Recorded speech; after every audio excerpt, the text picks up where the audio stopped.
We're in the midst of a huge transformation where our peers, communities, and workplaces are all really melding into one. Welcome to Reimagining Company Culture. My name is Christina Giordano, and I'm a partnerships manager here at AllVoices, and my pronouns are she, her, and hers. Today, I'm really excited to welcome our next guest, LaToya Lyn, Vice President of Talent Strategy at Oscar. LaToya, how are you on this sunny day? Hi, how are you? Very sunny day in sunny California. My name is LaToya Lyn. I'm Vice President of Talent Strategy at Oscar Health, and my pronouns are she and they, them. And I'm super excited to be talking with you. Yes, thank you so much for taking the time. I know we're coming off the heels of a longer weekend. To start off, I would love to know, what did you want to be when you were younger? How did you answer the question, what do you want to be when you grow up? When I was a kid, I never really said I want to be like a thing. But I do remember when I was about 16 years old or so, I was working at the Joseph Papp Public Theater, for those who know, in New York City.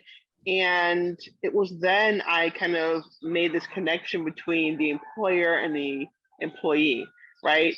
At that time at 16, I didn't really know what those words really meant. Yeah. I didn't really have language for it, but I was curious about the dynamic, kind of looking around like the space. And it wasn't until a couple of years later I recognized or realized or learned, sorry for the background noise, Oh, good. I I learned and realized that, it's really about how you want to connect yourself and really working in the human capital HR space. So it was that early on I knew that I wanted to be in HR. Now I'm from New York City. I could have been anything else in the world, right? I could have been a singer, a Right. dancer, an actress, a Yeah. rapper, a marketing, a sales, whomever, whatever you could think of. But I really wanted to go down that route. Yeah, absolutely. I think HR, especially, is in the business of people and connections, and understanding their personal journey too. And how do you think your personal journey in the industry and the space has really led you to this point of leading the talent team at Oscar? One, it started with, my just general passion and curiosity when it comes to people dynamics in the workplace. People spend 80% of their time at work. And if I zoom out outside of work, it's like people are, focused their entire lives on their careers, right? It really determines, how happy they'll be, their lifestyle, their life choices, what they have access to versus what they don't, transforming generational, issues when it comes to like wealth and opportunity and education. So, I mean, a lot of that is, really rooted in just like humanity. So I spent a lot of my time really understanding and studying the humanistic aspect of things. And then, I also studied cognitive neuroscience for a while, understanding the brain, humans, what does that mean? And then I moved on to get a dual master's in industrial organizational psychology or behavior to really kind of put all that together. And I remember when I was in grad school, like I felt like those were the years that I really came alive. Yeah. I had a really strong sense of purpose of, the work that I was learning, and not necessarily like here are the things that have been done before in the past, but like what can I do with it going forward? Where can I put my name, into this space, influence others through whatever processes, programs, dynamics. I also, couple that with my, fast-paced, experiences working in tech organizations.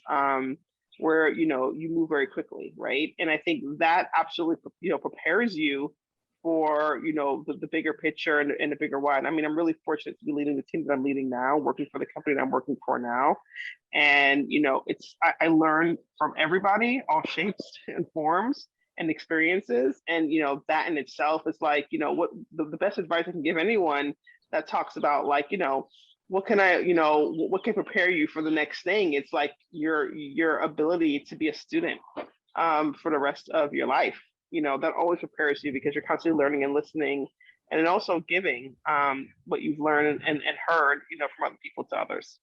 Absolutely. I believe in continuously learning, and when you know better, you do better. The Maya Angelou quote, and just thinking Yeah. about just learning from everybody that you meet and you work with, no matter what level of the team or department, and things like that. And it sounds like you've really taken a humanistic approach to this space. And I watched your Disrupt HR talk around how hip hop culture is taking over HR. And I wanted to know, I know you gave a whole talk about it, but can you tell us a little bit more about what you mean by that, and how you see it really impacting this space? Well, the question is, what don't I mean by that? So I'll tell you how I started doing that. So I was at work and I was listening to a Cardi B song, and I got an email about like doing Disrupt. So I just like wrote maybe 5 sentences on what it would be. I didn't really have a full concept yet. And I really kind of connected the synergy of like fast paced culture, revenue generating, in or out, you know, healthy competition if when needed, and really pair that with HR and the opportunities that HR can have if they take on that mindset, right? So when you think about hip hop culture, it brings people together, all walks of life. It's, some of it is life changing, some of it is just fun. Some of it really helps give people a broad sense of direction and really sense to people who they are. Very similar to what HR does, right? Bring people together. Yeah. It's supposed to provide and provoke and help people perform. And, it does all these different things. So I think in the world of HR, sometimes it's business led, like the business kind of tells us what to do or what we need to kind of, which is like a relationship. You kind of go back and forth. But if we have like this hip hop mindset of like, let me show you, what's going on. Let me kind of show to you what's possible. And then have the business go, okay, I get it. And then it's more of a duet. And I think that's kind of where I felt like hip hop culture really can take over and will take over HR. I think another layer of it is just around like the types of employees we have now, right? So it's like, people worry about millennials, well, Gen Zs are here, and they're really teaching us really good lessons about a lot of different things. And they predominantly listen to hip hop music and hip hop culture. And it is not uncommon for a 25-year-old to be a millionaire. It is not uncommon in that world, right? Especially with using technology and TikTok and Instagram and social media, like it's just like not something that is too far off. So you think about like opportunities around compensation and elevations and getting to the next level, like that's another thing to think about. And that's what hip hop culture is all about. It's not a stagnant, industry or stagnant genre. It's constantly, evolutionizing the way it is and how it really comes and speaks to people. Yeah, it's really about evolving and having that dynamic strategy as well and thinking proactively. I feel like, there are stereotypes around just like HR and people and just like it being kind of a siloed approach, but it's really about, especially in the new world of work, you were mentioning the people entering and just like the approaches we're having because of the pandemic too. It's just a whole new system that we're building together. And you can't just say like, this is the way it's always been, so we're going to keep it this way as well. You have to have that mentality. Specifically at Oscar and in terms of company culture, in general, kind of talent strategies over the past year, what kind of culture shifts have happened or changes that'll be long lasting past the pandemic?